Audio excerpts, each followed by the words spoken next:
sabay yung straight traffic tsaka left turning. May sign na no U-turn sign. Question, pwede ba mag-U-turn? Pwede ba mag-U-turn?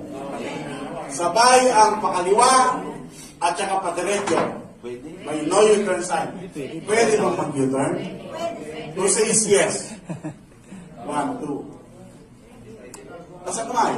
1, 2, 3, 4. Hindi kasama. Sino hindi nasasabi hindi pwede?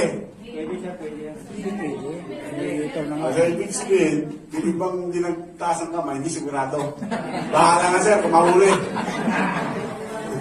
Okay, going back to the rule, at sa signal principle. Ano mas mataas? Ilaw o yung sign? O yung marking? Para sa mga sign yan eh. Traffic light. Di ba?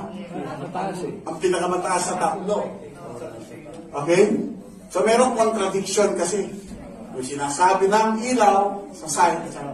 So therefore, kung masusunod yung ilaw, pwede kang mag-U-turn. Luwanag? Kasi, di ba? In the first place,